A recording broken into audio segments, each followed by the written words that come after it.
Alright guys, we're fixing to try to tackle replacing the shocks, front shocks on a 2012 Chevy Silverado 3500 HD dually with a 6.6 Duramax. Like I said, we're just going to do the front shocks today, and hopefully here in a couple weeks or a month I'm going to do the back. So alright, y'all just stay tuned.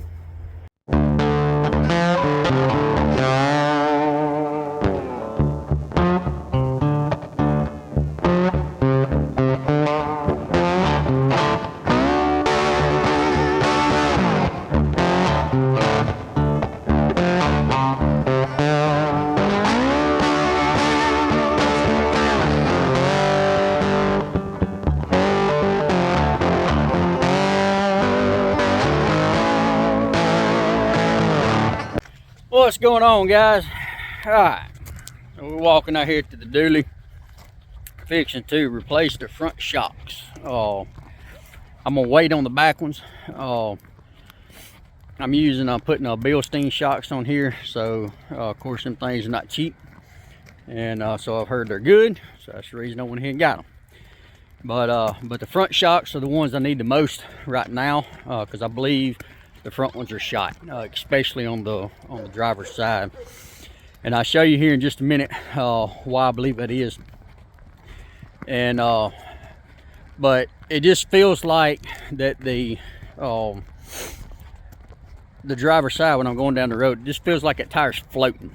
And plus I got some wear little lips and humps. Of course you got your normal little wear and tear on the sides and everything. But got my coffee because it's cold. I've been sitting in the house debating on whether to do this or not, because most of y'all know I don't like the cold. I'd rather be out sweating. During the summer it was so hot and I complained all the time that I'm ready for winter. Well, I guess I got it. So, and it's not even winter yet. So anyway, finally came to the conclusion that, I mean, it's not going to do itself and I got to get it done. So anyway, I need me a shop, a heated and a cooled shop. Any of y'all guys want to help donate to that, be my guest. But I've only really seen one video as far as replacing the front ones. Guys, this is a 2012 Chevy Silverado 3500 HD dually with a 6.6 Duramax. Most of the ones that I have seen, let's see if I can't. All right, before I open up this box, I'm going to show you. Turn y'all around here. All right, so we got the Bilstein shocks. These are the 4600. Part number 24-196437. I will leave a link in the description to this shock if you want to go to Amazon and check it out. They let's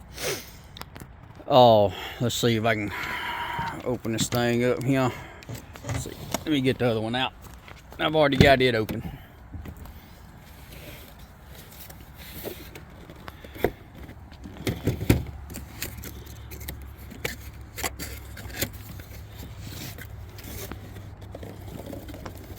See if I can do this one hand. There we go. Dropping everything everywhere. All right. So that's what these look like. I've never replaced the ones on this truck, so it's gonna be first time for me and probably first time for you if you're watching this video. So all the videos I have seen have the single stud coming out where you access it. You can access it from the up underneath the hood. This one has the two, so that sort of threw me off there for a minute. So whenever I got home, I looked at them, and sure enough, that's what it was. So why them other videos, whenever it said that it was a 2012 3500, but it had those, I have no idea. So unless somebody's just making a video and putting that in there. I don't know. But mine is a 2012 Chevy Silverado 3500 HD dually. I turned y'all, well, see, y'all already turned around. So most of you can tell by the body style. So zoom y'all out here. This is 2012. I think it goes from, I forgot what year models. I think 13 or 4. I think 13 is the last year model. I think it's 07 to 13, I believe. But of course, all body styles are different. I'm not sure if the 3500 single rear wheel and the dually are different. I don't know why they would be on the front. And the 2500 versus the 3500, I think they're different as far as the front of the frame. But they let's see, as y'all can see, I got the ranch hand bumper. That thing is heavy. I'll go over in just a minute why I got the 4600. These tires right here are not really that old, but as you can see, it is starting to get some little lip in it. It's wearing right here. Of course, that's normal, but the lips, it just feels like that tire's floating when I'm going down the road. And I believe because this shock right here is pretty much shot. The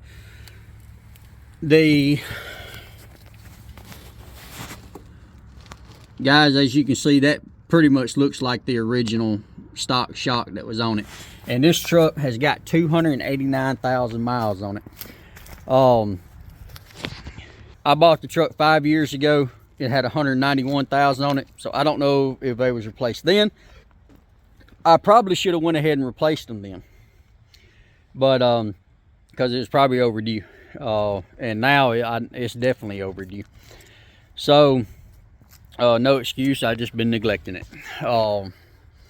So that's what I'm gonna do. The reason I got the 4600 instead of the 5100 is I was going to go with the 5100, but every time I called around to a parts store trying to find them, and they put in my information, it always came back a 4600. Because this is a stock truck. It doesn't have a lift. The 5100s, it says, are for a 0 to a 1.5 or 2 inch lift, I believe. And so they for a 1.5 to 2 inch lift. So just to be safe, I went ahead and got the 4600. After I had done ordered them, so pretty much it was too late. All the research that I was doing, but between the 4600 versus the 5100, there's no difference of what I have read. Any of you guys that had experience between the 46 and the 5100, leave it in the comment. Let me know. That way it'll help me out and help somebody else out that's watching this video. The research that I have done is they're pretty much the same. The only difference is the 5100 is made for up to a 2 inch lift, 1.5 or 2 inch lift. But they will work on a standard lift because it says 0 to, I think it's 1.5, 2 inches. Can't remember exactly which. But what I've read is that the 5100s are a little bit stiffer than the 4600s. The 4600s are more comfortable ride, I guess you could say. And so I don't know. First time I've ever used Bilstein shocks. I've heard they're good, so that's the reason I bought them. So I've already got the 4600, so that's what I'm gonna put on the front, because it was too late to return them. So, and because I got to get this done. Now whenever I go and do the back, I am probably going to do the 5100s on the back. Again, guys, leave me a comment and let me know if you have done this on a stock truck. So that bed, flat bed, is heavier than a normal factory bed, and then plus I pull heavy campers. So that's the reason I think I'm gonna go with the 5100s on the back. And then if I ever had to replace the fronts, then being that I got that big old ranch hand bumper up there, because again that thing weighs a lot, then I'll probably go ahead and do the 5100s on it. Hopefully I won't have to replace them for a while, and hopefully they do good. But I don't want to make this video too long, so we're gonna go ahead and get into it. I'm gonna turn y'all around and show you. I'm gonna jack the truck up. So this side right here, now I've seen some people, I guess, push this out of the way and stuff, and I'm probably just going to take this inner liner out. It's really no big deal to get to the driver's side. I'm going to replace the driver's side first, and that's pretty much the only side that I'm going to record, because they're pretty much the same. So, but I am replacing both sides. Now the passenger side is going to be easier. I'm not going to have to take out the inner liner, because whenever I bought the truck, somebody had already cut this out, so that way make a easy access to the fuel filter. So as you can see, I've already got access to that, so that is good. So I'm not going to have to take this inner liner out, just jack the truck up and do that. So alrighty, well, we're gonna get to it, and we'll be back here in just a minute. All right, guys, so hopefully I can see this. I'm gonna try to do this without jacking up the truck. It may not work, I may have to jack it up, but I'm gonna try it anyway. Guys, like I said, these, they look like the original. They don't look like they've ever been taken off. The two bolts up top, they're gonna be a 21 millimeter. So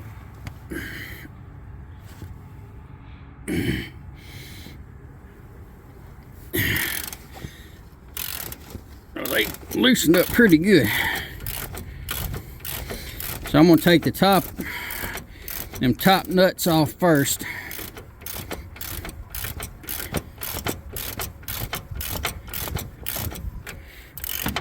Like I said, guys, I'm gonna try this without jacking the truck up. I may not get so lucky, but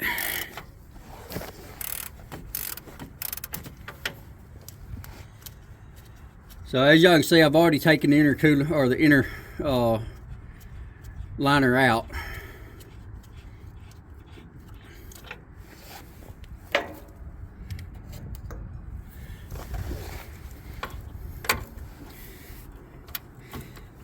And guys, I mean, if you want to, just to be safe, you can soak these down with PV Blaster before you start taking them off. Y'all forgive that little wire right there. I ran it for my lights. I know it looks tacky, but and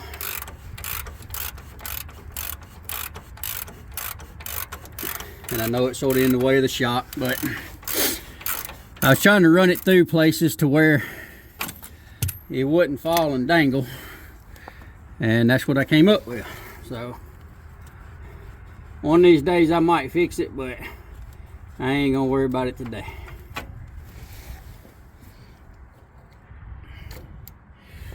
All right, so that one's out, and then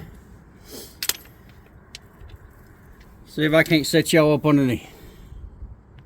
All right, guys, so I did jack the truck up. It was just easier to get to it. My big old fat belly was just too much to get up underneath there. But anyway, I jacked the front of the truck up and I took the front wheel off. You don't necessarily have to take the front wheel off. You can get this without that. But I showed you here, or showed you in a few other videos, whenever you jack the truck up, always use a jack stand. I'll show you that in a minute. Then also what I've done is I got these blocks put up underneath the A-arm, just to raise, get that A-arm back up to as much of a position as it's supposed to be, and sort of block that up.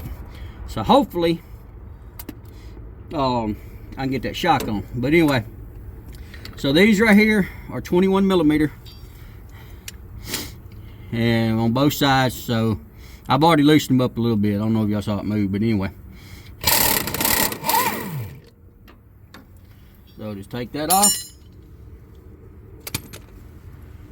and don't lose your nuts and bolts.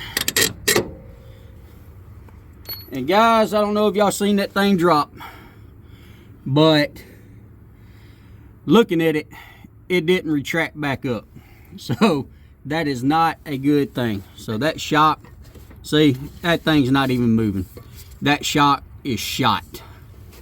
So let me see if I can't set y'all up and see if we can't move it. All right, hopefully y'all can see this. So let's see if we can't press that thing down. And guys, see, I just compressed it down and she's not coming back up at all. So that shock was completely shot. See, she's not there, and pull it and bring it back up, but that shock is bad. So hopefully I'll get a little bit better ride. All right, let's see if we can't get this new one in. All right guys, so here's the new one. So we're gonna try to get this put in. Hopefully everything goes smooth.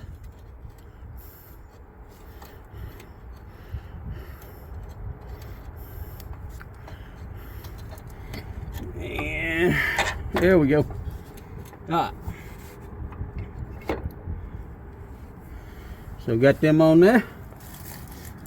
Find my bolt here.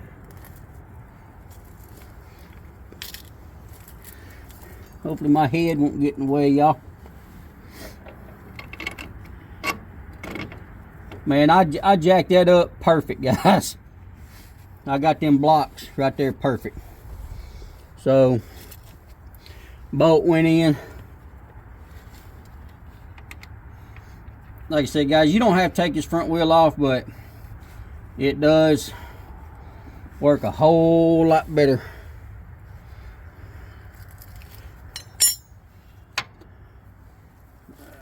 Let's see here. Guys, I don't know. Uh-oh, sorry, my head hit it. I don't know exactly what the specs are as far as torque goes, but I'm just going to tighten it.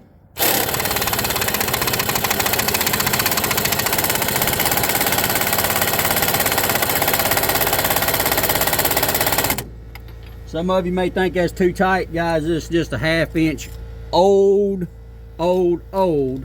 impact wrench, so it doesn't have that much power. It won't even take these wheels off. So I believe that's tight enough. All right, so I'll be right back. All right guys, this one did come with new nuts and washers for the top. I am not going to use those because they are smaller. Actually, I take that back. I may have to. Let's see. Because you don't want to cross thread anything. Yep, I'm going to have to use those. So, alright, I'll be right back and then I'll show you. Basically, they come with new washers and new lock nuts. So, put my washers on there and let me go find out what size nut this is. I'll be right back. All right guys, so this is gonna be the nuts that came with them. Like I said, they're 19 millimeter. So just put them on there, hand tight, as tight as you can get them, because like I said, they're lock nuts, so they're gonna stop. Because you don't want to cross thread anything.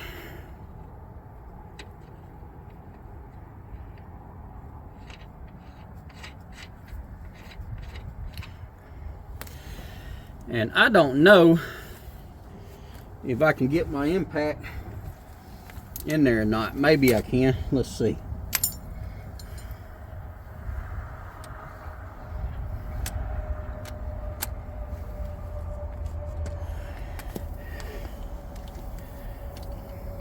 It's probably gonna be too much. Yep, she's gonna be too much. So I'm gonna have to do this by hand. So just take my socket, put it on there, make sure I'm going the right way.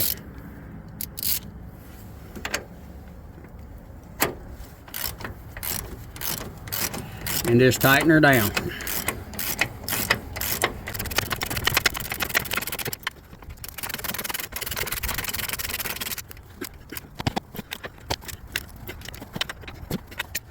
Alright guys, so like I said, nothing to it. Guys, if I can do it, you can do it. I'm tired, I'm cold, I'm ready to go inside and get warm.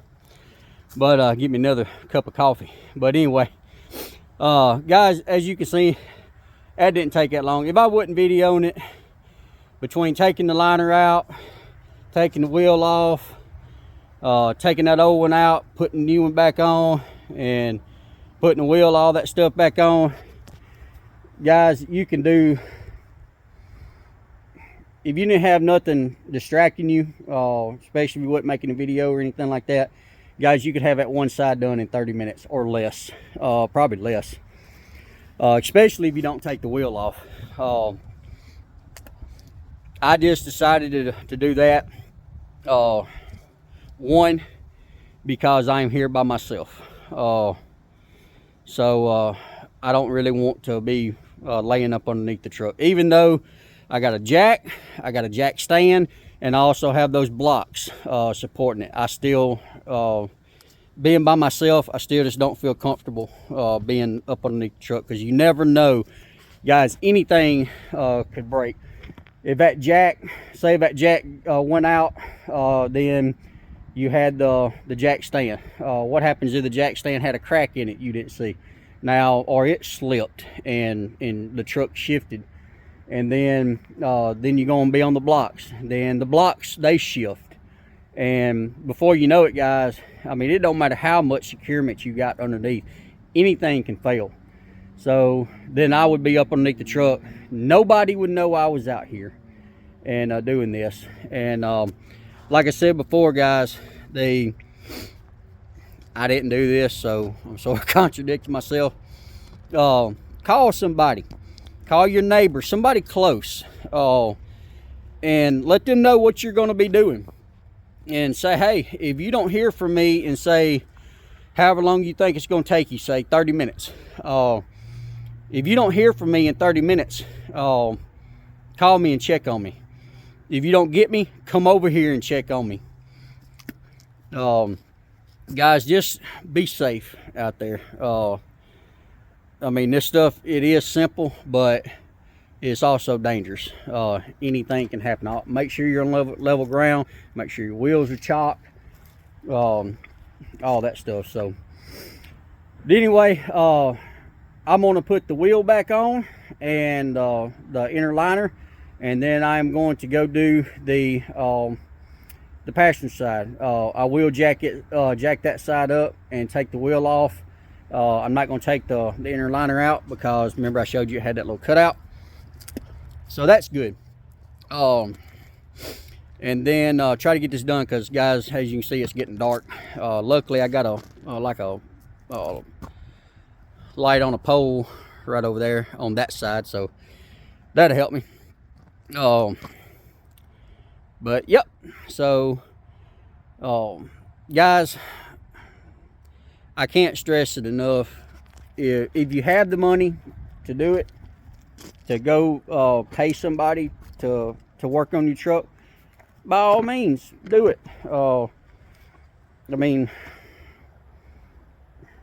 what can I say? I mean, that's your right. I mean, I'm not saying that you got to do it my way. I'm just out here trying to show you how to do it yourself to save money. Some people are not able to get out here and do this, so yes, by all means, go pay somebody to do it. But if you pay somebody to do it, guys, make sure you trust them. Don't just take it to anybody, because guys, there are some crooks out here and they will screw you over in a heartbeat. So make sure you trust them. But if you're able to do it by yourself, if you have the time to do it by yourself, and if you have the tools, if not, go borrow tools, guys. And if not, go buy the tools, because the money you're going to spend on the tools, well, get out of that light, the money that you're going to spend on tools, you could go buy those tools and still save money from what you're going to pay somebody to do it. And then you have the tools for next time or for other things. So like I said, guys, it's all about saving money, especially out here in the transportation industry and everything. As low as rates are and all that stuff, they you got to do every single thing you can to save money, and this is one of them. Work on your own equipment. And not only that, guys, whenever you're under there and you have the wheel off and all that stuff, inspect the other things. If you need to, grease it. That's one thing I need to start doing, is greasing my truck. I slack on that, guys. It's not good for it.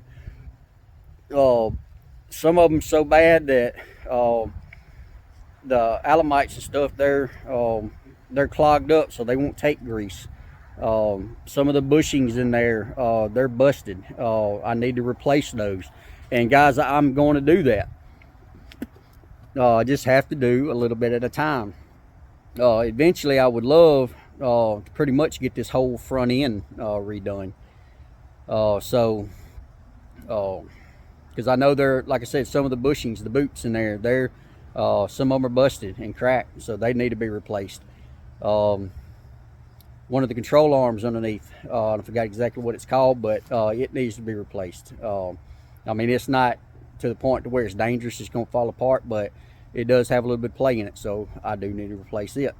That'll probably help with my tire wear. I'm hoping this right here, replacing these shocks, is really going to help.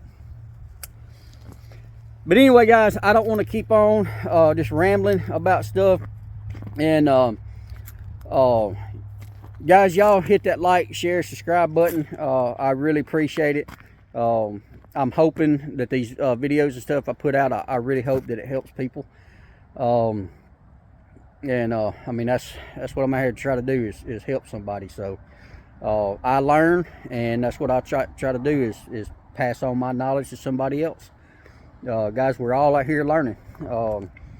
You're never too old, and there never comes a point to where you stop learning. You're always learning.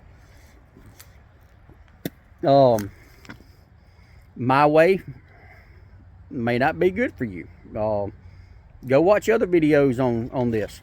One reason I decided to make a video on this, because there really wasn't too many out there. There's some out there, not on a 3500 anyway. There's showing you how to do a 1500 or a 2500 or a Ford or a Ram or something like that, which, yes, they're pretty much all the same. But I never saw one on a Chevy 3500 2012 model. So that's one reason I decided to go and do a video. But again, guys, y'all stay tuned. Hit the subscribe button, bell notification, because with as many miles as I put on this truck in a short period of time, it probably ain't gonna be too long, especially after the first year, if I decide to do a couple of long runs, especially out to California. Probably in the next month or two, I'll be doing a review on how I like them. I'm gonna try to do a 5,000 mile review of what I think about them. As of right now, the truck has 289,000 and some change. So let's just say 290,000. So at 295,000 miles, I'm gonna try to do a review if I don't forget.